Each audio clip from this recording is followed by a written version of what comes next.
Spring savings are in the air and at Ross, where they have savings on all the brands you love. From the latest fashion to outdoor decor and even pet supplies, savings are in every aisle. Go to Ross and save 20 to 60% off other retailers' prices on your favorite spring finds.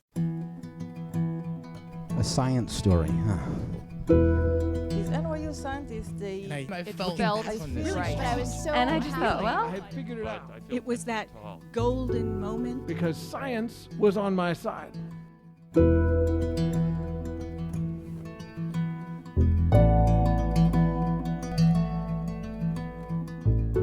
Hey everyone, welcome to the Story Clatter, where true personal stories about science help us to discover how weird and wonderful it is to exist in this world and be a human. I'm your host, Misha Gajewski, and today's episode is all about freak accidents. Don't worry, everyone is fine, mostly, but they did get a hell of a story about their unusual and unexpected incident. Our first story is from television writer and Moth GrandSlam Champion Ron Hart. His story was recorded at LAist in Los Angeles, California, and Ron's story is an awkward teenager's worst nightmare, but equally one of the funniest stories I've heard this year. You're gonna love it. Here's Ron.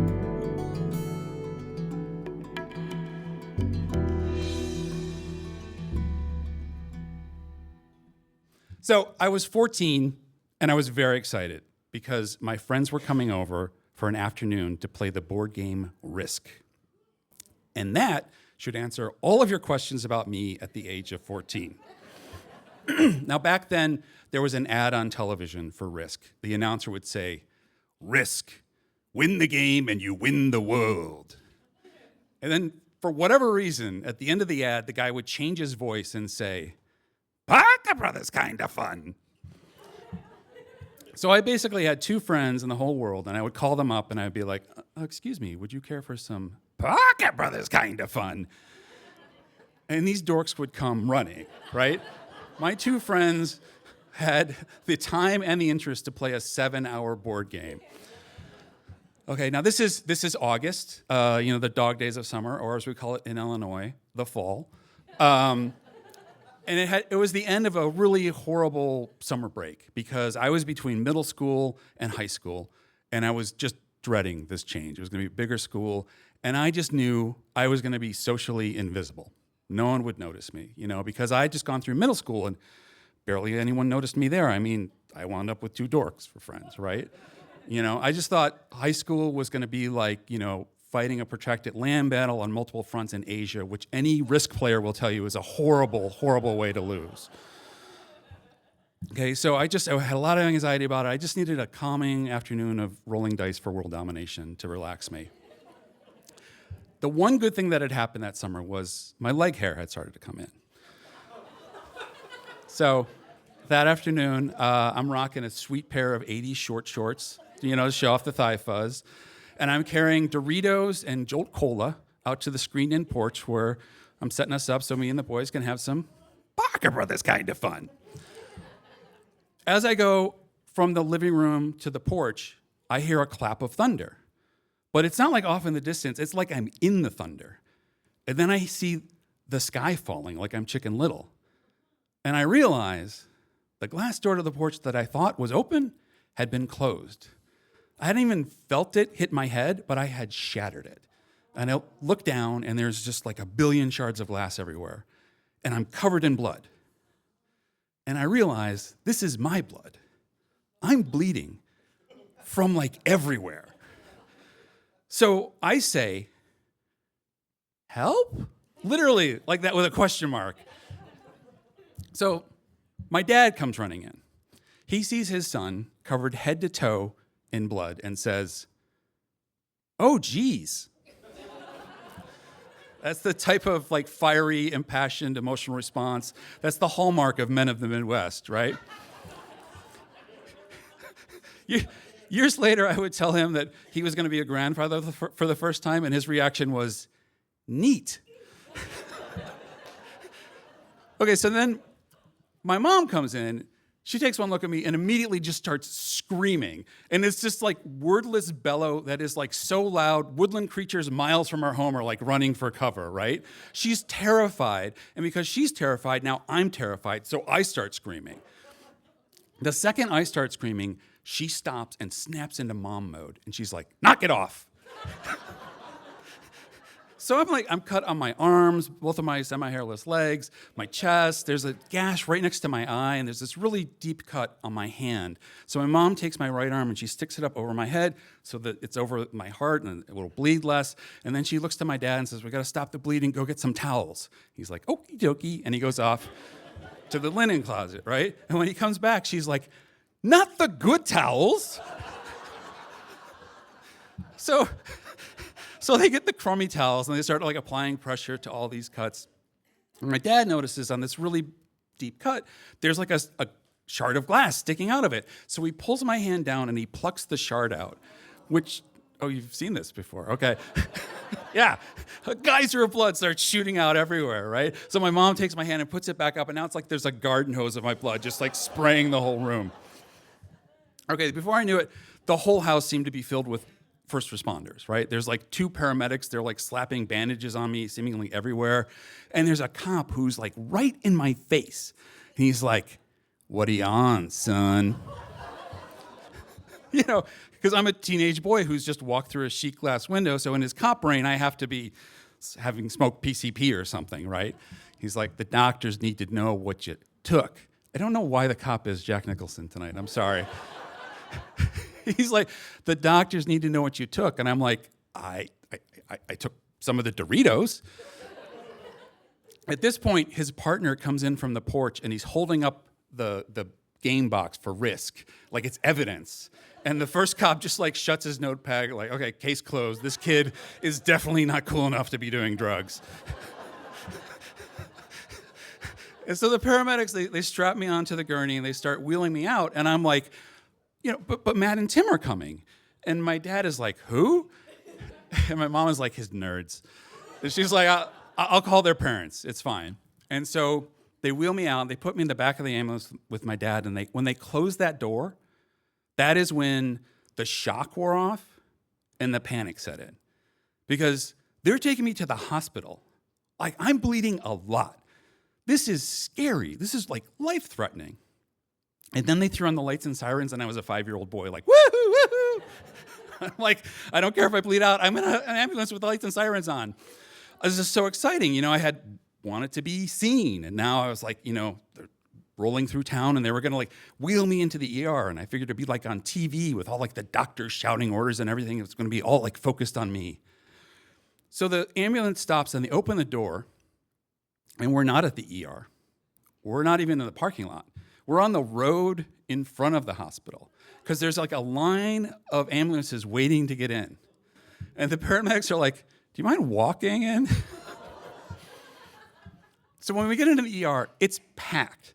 There's people like lining the halls, the lobby's full, and all of them have like bandages everywhere.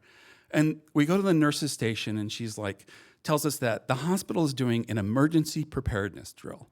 And all these patients are actually volunteers from like, you know, like the Lions Club or like Girl Scouts, and they're pretending to be victims of a fake tornado. And she's like, but it's a great day to come because we have snacks. So my dad is like, neat.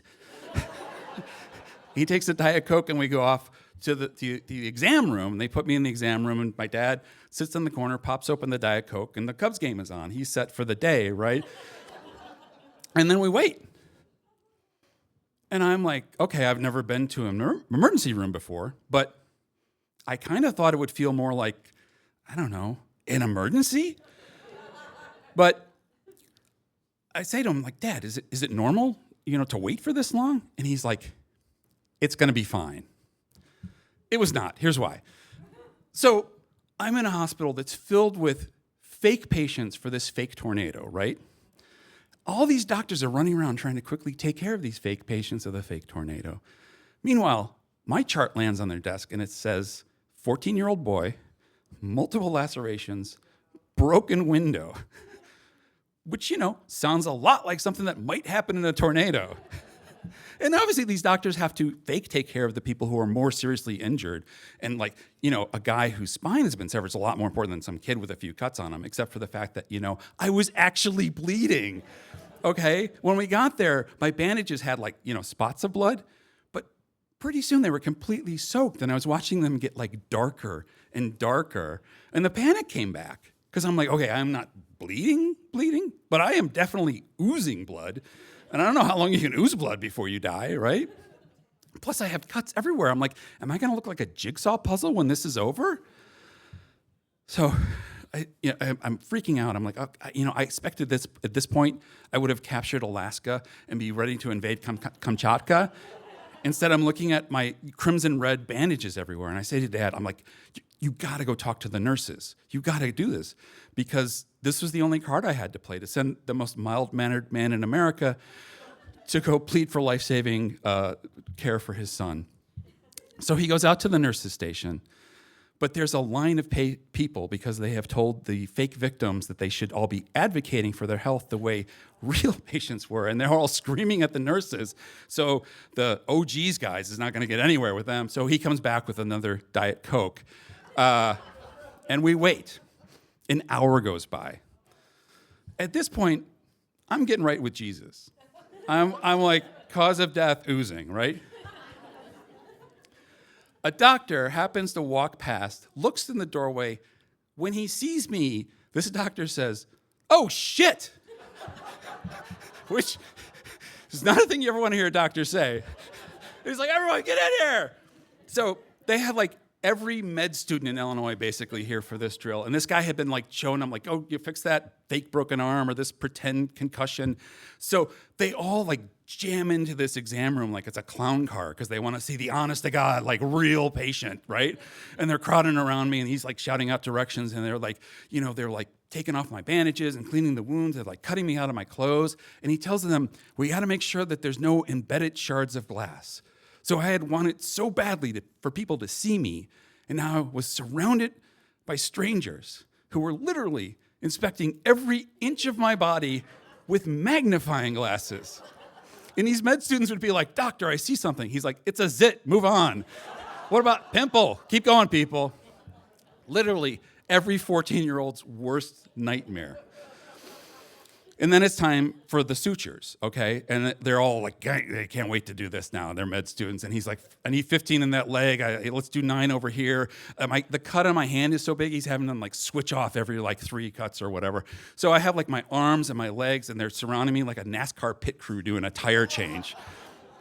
It's incredible. And then they get me all stitched up, and now I need fresh bandages. And this is when the nurses tell them they are out of bandages. Because they've been slapping them on the Lions Club out in the lobby all day. So some poor nurse has to run to the maternity ward where she comes back with the panties they give to women after childbirth. And the med students are just like taping this to my various points in my body. Now, they didn't touch the cut near my eye because it was too close and the doctor was worried, so he got a consultation. The head of the hospital comes in. There's all these like medical dignitaries here for this like drill. And he says, this is the top ophthalmologist in the state. And the other guy is like the premier plastic surgeon in the Midwest. And the ophthalmologist looks at my eye, makes sure there's no glass. He's like, you're going to be fine. You're not going to lose any vision. And then the plastic surgeon says, I'm going to personally stitch you up so you don't have a scar. You'll keep your marquee idol good looks. And the head of the hospital leans down to me and he says, son, you are so fortunate that this happened to you today. And I look up at him covered in dry blood, zits, and pregnancy diapers, and I say, yeah, I was just thinking about how lucky I feel. So they send me home. I have like 96 stitches in 7 places, and I walk into the house. My mother has just finished mopping my blood off the ceiling, and she says, well, at least now you know what to tell people when they ask you what you did on your summer vacation. But the truth is, what I had done on my summer vacation was freak out about high school. I was worried about it. I was so convinced I was going to just appear invisible there. But I just spent an afternoon seeing that being the center of attention is not always the greatest thing. And then there was a knock on the door. And it was my risk buddies, because they were worried about me. Yeah. I was worried that like high school is going to be this like unwinnable battle. But the way you win at risk is to slowly build up your numbers. And sure, this was going to be a war, but at least I knew I was starting it with 2 allies. So I took the boys out to the porch. My mom brought us some fresh Doritos. and we all had some Parker Brothers kind of fun.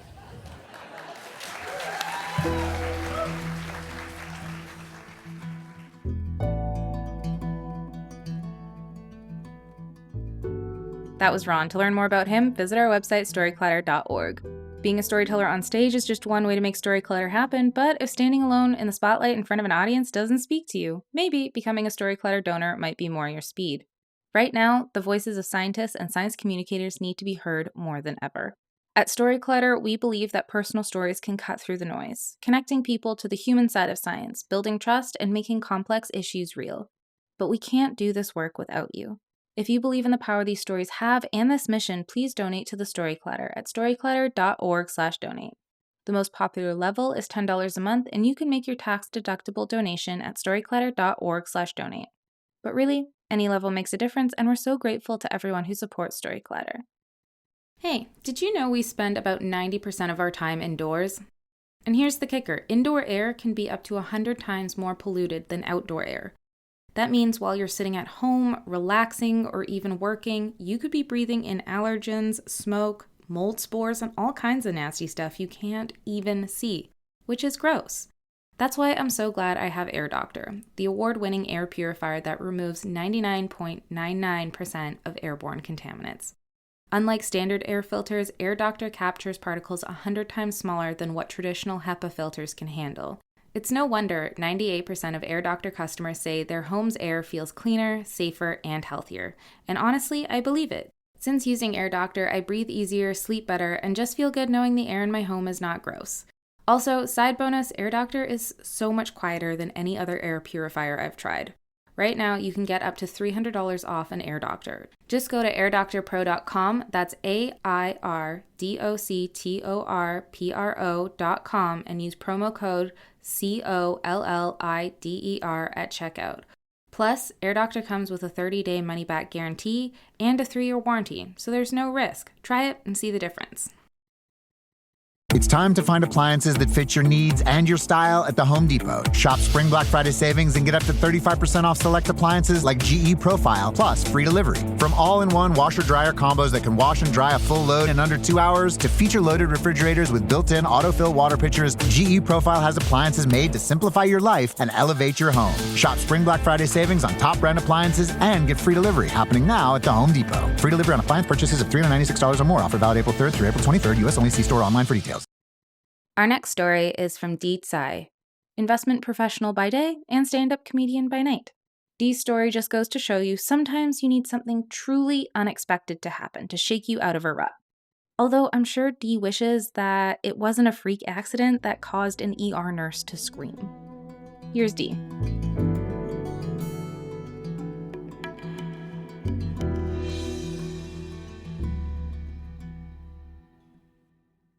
I was 26 years old. I was in South Florida. I just finished a PhD in biochemistry. I was doing my postdoc at a brand new institution in a small town called Jupiter. Jupiter is a place that is slow, it's warm, it's nice, it's comfortable, but I didn't quite feel like I belonged there. It's the town that you rarely see any young people, not to say young people of minority ethnicity. The closest Asian market was 45 minutes away, and it's smaller than your typical 7-Eleven. I also didn't quite like the work I was doing as a lab scientist. It's the same thing every day, 24 hours a day, and I know what my life is going to be like 5 days a week. I could see the end of it. And the work was not rewarding. My research was very deep and narrow. I felt like I was changing no one's life, and not even my peers. I'm not making a dent in the field at all. And probably because I wasn't the greatest scientist.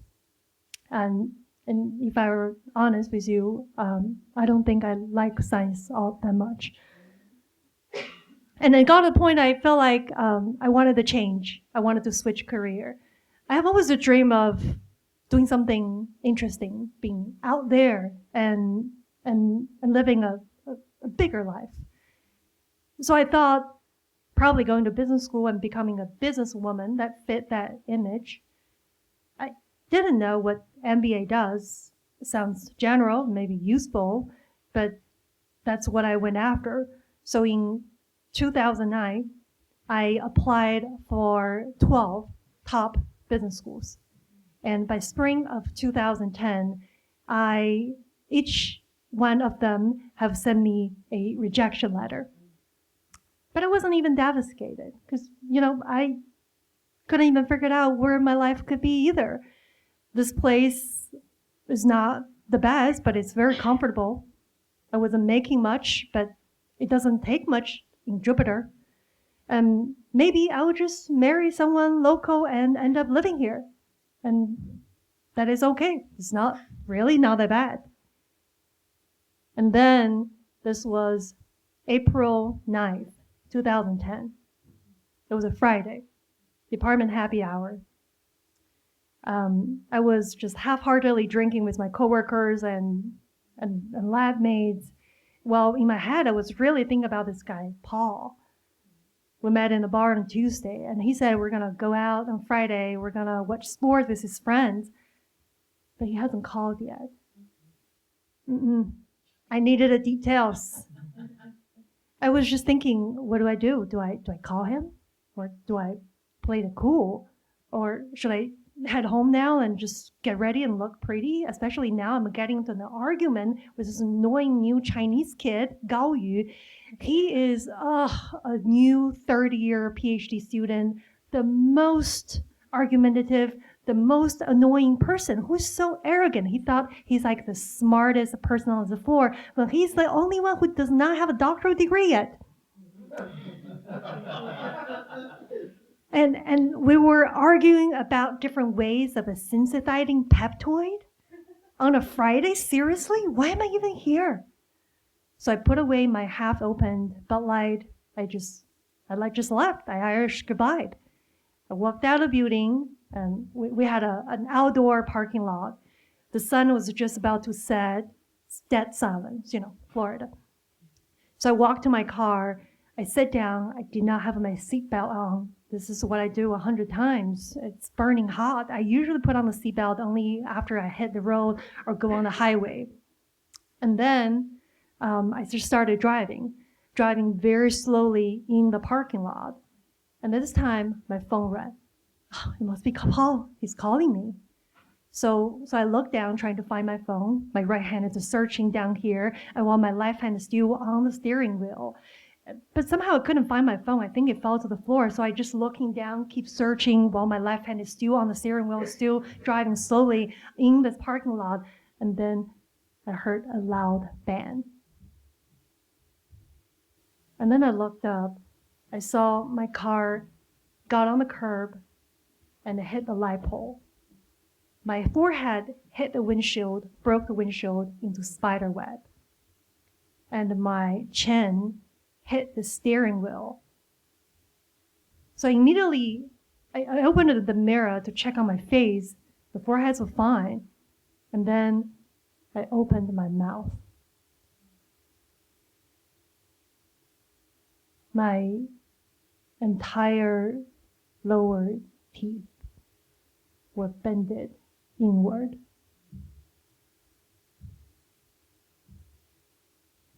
I smelled blood, but I didn't feel any pain. It's more of a shock. It's like a horror movie scene, except I was the main character. I had a hard time processing what just happened. This is what I do every day, and it's never a problem. I was driving very slowly, maybe 8 miles an hour. I was not drinking. How could this ended up this bad? I was 26 years old. I was an attractive young woman. Still am. I was in performing art. I was a singer. I do MC and hosting. I took great pride in my voice and my ability to be on stage. And in that moment, when I saw my face, I saw what is like inside of my mouth. I felt like I died. I just lost a big part of who I am. I wanted to scream. I wanted to pity myself. I wanted to ask for help, but I couldn't because my teeth were in the way of me making any noise. I don't know how can I escape from this moment. And at this time, I saw someone walking out of the building. It was that annoying Chinese kid, Gao Yu. Well, at least it's somebody. He's probably the last person I wanted to be vulnerable with, to want to see the worst moment of my life. But I needed help.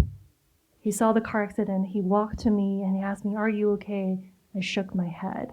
And I texted him. I said, "Drive me to the hospital, please." So I went to his car. We sat down and he said, "Hey, why are you not talking? Can you just show me what happened?" So I pointed to my forehead and then pointed to my chin. He said, "Could you open your mouth?" And I paused. And then there was this awkward silence in the car. And then he said, "My mom is an oral surgeon. I grew up in her clinic. I've seen a lot of shit." I hesitated. Eventually, I opened my mouth. And I saw him trying very hard to contain himself. He was just fiercely nodding and heavily breathing. And he said, "I've seen worse. They can fix it." And we got to the emergency room. It's packed, Friday, of course. We walked through the crowd at the reception. The lady, she was already flustered by all these people. She just asked me in a monotone, "So what brought you to the ER?" I was still trying to think, how do I explain when I couldn't speak? She asked again impatiently, as if language was a problem. And so I decided to open my mouth. And she started screaming. She started screaming. You know how bad the shit was when the ER lady couldn't keep herself together. And she immediately brought me to the back and started calling the surgeons to operate on me. And that was the very first time I got to beat the triage system in the emergency room. And the next 6 hours was just the most painful, both physically and emotionally. All these drillings and vibrations and that high-pitched noise. God knows what things it is inside of the dental clinic that devices are making. And every time they were drilling through my gum, I feel like it is also drilling through my blood, through my bone, and into my heart, asking me, "How did you fuck this up? How did you ruin all that you have for a random dude who didn't even care to call you?" Oh, I never mentioned that missed call was from my dad. So Paul stood me up. I had everything, life was fine, and one split second, benign mistake, it is totally different. It was a very vague memory of what happened in those 6 hours. All I remember was the sound and the nurses, them talking, and all of those pain and drilling and high-pitched noise, this very unbearable sound that continued for the next 2 months, 6 months, and a year. It took them that long to do the reconstructive surgery because my entire lower teeth were bended inward, and they had to straighten up and bend it back out and putting wires on it. At the beginning of this recovery, I treat every session as a self-beating session. The moment I lay down on those dental clinic chair, I started cursing in my head. What did you do to yourself? How could this horrible thing happen to you but no one else? And later on, It just become one of my routine. I get used to seeing the doctors for half a day, having them drilled on my mouth, on my face for twice a week. And I started to accept this is life now. This is what you do, and you just adapt to your new reality. And I started to do something different. You know, you got to explore different things when you're a different person. Like I got into the habit of writing. I couldn't speak. And then I realized there's so much you can communicate without a vocal cord. And then, of course, I have to change my diet, a soft diet, only mashed potatoes, chicken soups, steamed broccoli. That was a magical thing that I can actually eat vegetables when you couldn't chew at all, when you don't have the functional organs back here. And the time goes on, I still go into those sessions. There's a lot of work being done, but there hasn't been an end to it. I don't know when I will be finished with this whole process. It's a very helpless moment. And it's in those times I thought about what Gao Yu said to me in the car. He said, I've seen worse. They can fix it. So I was hopeful. And towards the end of those recovery, I started to see things differently. I felt like this car accident, maybe it's not entirely a bad thing. Maybe it's a wake-up call. It's to telling me, you don't belong to this small town called Jupiter, Florida.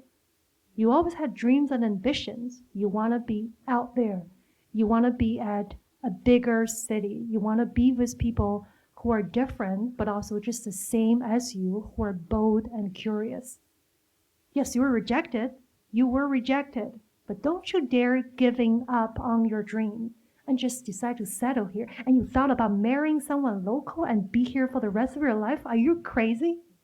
You don't belong here. Get out. Do not waste your time. And a year later, when I finally removed all the stitches, I decided to apply to business school again. And this time, I was accepted by one of the best schools. I finally moved away from Florida. Now, 15 years later, here I am. I'm in New York City. I was doing a job I didn't think I would be doing before, and I was actually good at it. In my spare time, I can be exploring the performing art aspect and do comedy, do stories, and share that moment with all you. And before I leave, I just want to say that you don't know what is out there in life when you lost what you value the most. And that's it. Thank you so much.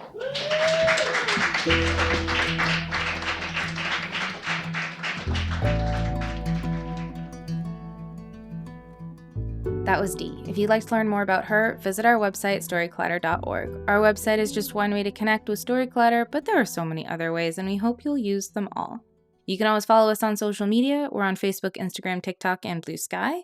Head to storyclatter.org to become a financial supporter, or if you want to come to one of our shows, start your own Storyclatter show in your community, or even learn how to tell your own science story, you can learn all about that on our website too.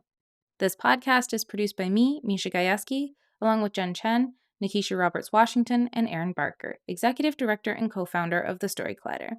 The stories featured in today's episode were produced by Brian Kett, Gastor Almonte, and Julio Chavez. Special thanks goes out to Storyclatter's board and team. Our theme music is by Ghost, and we'll be back next week with another Best of Collider episode from our archive. Until next time, thanks for listening.